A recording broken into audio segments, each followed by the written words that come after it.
Friends, welcome to Abhimeen channel. இன்றைக்கி இந்த வீடியோவில் என்ன பார்க்க போகிறோம் அப்படின்னா மஷ்ரூம் கிரேவி தான் பார்க்க போகிறோம். அதுக்கு தேவையான பொருட்கள்: மிளகு 1 ஸ்பூன், சீரகம் 1 ஸ்பூன், சோம்பு 1 ஸ்பூன், மல்லி 1 ஸ்பூன், வத்தல் 2, வெங்காயம் 1, தக்காளி 1, தேங்காய் அரை மூடி. அடுத்து ஒரு கடாய் எடுத்துக்கோங்க. அதில் நான் சொன்ன ஸ்பைசஸ் எல்லாம் போட்டு நல்லா பொன்னிறமாக வறுத்துக்கணும். லோ ஃப்ளேமில் வச்சு வறுக்கணும்.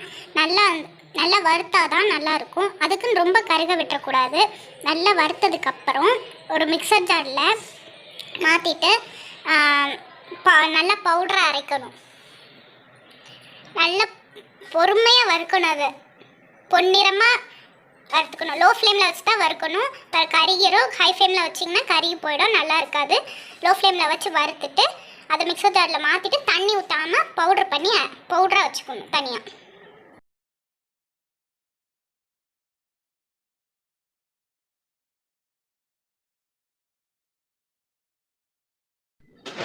அதே கடாயில் எண்ணெய் ஊற்றிக்கோங்க. எண்ணெய் வந்துட்டு தேவையான அளவு எண்ணெய் ஊற்றிக்கோங்க. ஊற்றிட்டு இப்போ பாருங்கள், நாங்கள் ஊற்றிட்டுருக்கோம். அதில் எண்ணெய் ஊற்றி வெங்காயம் நம்ம கட் பண்ணி வச்சுருக்கோம்ல, அதை வந்துட்டு ஆட் பண்ணி நல்லா வறுக்கணும். ஓகேவா? வதக்குனதுக்கப்புறம் தக்காளி ஆட் பண்ணிக்கோங்க. இப்போ வெங்காயம் தான் ஃபஸ்ட்டு வதக்கிட்டு இருக்கோம். நல்லா வதங்கணும். நல்லா வதக்குங்க.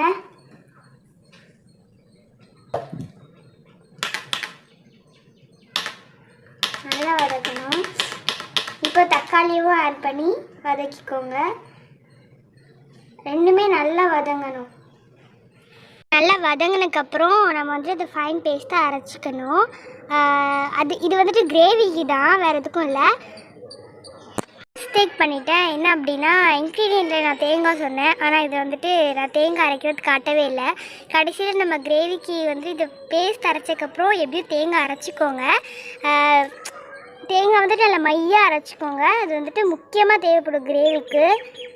நிறைய பேர் வந்துட்டு சேனலுக்கு சப்போர்ட் பண்ண மாட்டேறீங்க. சேனலுக்கு சப்போர்ட் பண்ணுங்கள். இப்போ சைடில் வந்துட்டு நம்ம மஷ்ரூம் வெட்டிக்கிறோம். கிரேவிக்கு நான் எப்படி வெட்டணும் அதே மாதிரியே வெட்டுங்க.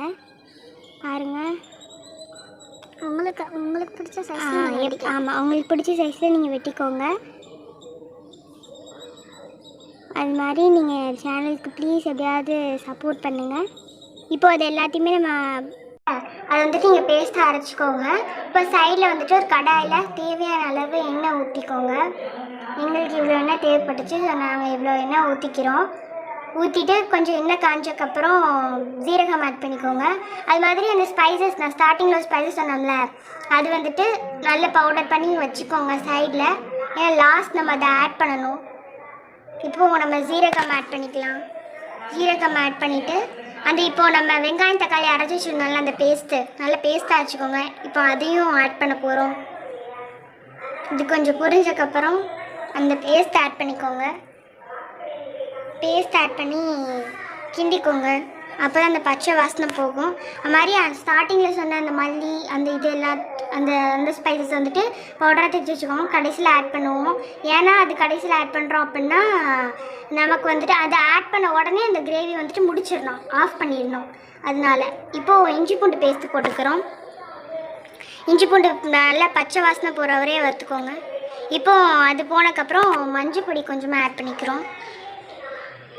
மஞ்சள் பொடி போட்டு நல்லா கிண்டிக்கோங்க. கொஞ்சம் அது கொதிச்சு வரணும். அப்போ தான் அந்த பச்சை வாசனை கொஞ்சம் போகும். கிண்டினதுக்கப்புறம் நம்ம மஷ்ரூம் வெட்டி வச்சுருந்தோம் இல்லையா, அந்த மஷ்ரூம்ஸ் எல்லாமே ஆட் பண்ணிக்கலாம். உங்களுக்கு தேவையான அளவு மஷ்ரூம் எப்படி தேவையோ அப்படி ஆட் பண்ணிக்கோங்க. அது மாதிரி மஷ்ரூம் போட்டதுக்கப்புறம் ரொம்ப நேரமாக கிண்டக்கூடாது, உடஞ்சி போயிடும். ஸோ மஷ்ரூம் ஆட் பண்ணி கிண்டிக்கலாம். அது கொஞ்சம் நமக்கு தேவையான அளவு தண்ணி ஊற்றிக்கோங்க. உங்களுக்கு எவ்வளோ தேவையோ அது மாதிரி தண்ணி ஊற்றிக்கோங்க. தண்ணி ஊற்றி கிண்டிட்டோம் அப்படின்னா கொஞ்சம் நேரம் கொதிக்க விடணும். அதுக்கப்புறம் சால்ட் ஆட் பண்ணிக்கலாம். உப்பு உங்களுக்கு தேவையான அளவு உப்பு ஆட் பண்ணிக்கோங்க.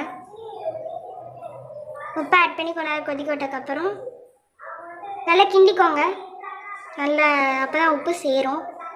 கிண்ணதுக்கப்புறம் கொஞ்சம் கொதிச்சதுக்கப்புறம் அந்த ஸ்பைசஸ், அதாவது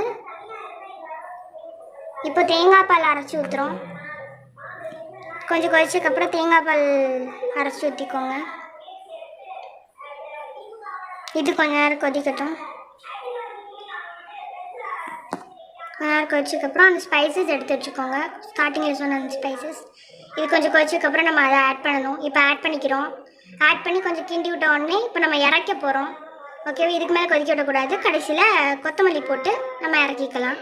இதுதான் கிரேவி. தேங்க்யூ ஃபார் திஸ் வாட்சிங்.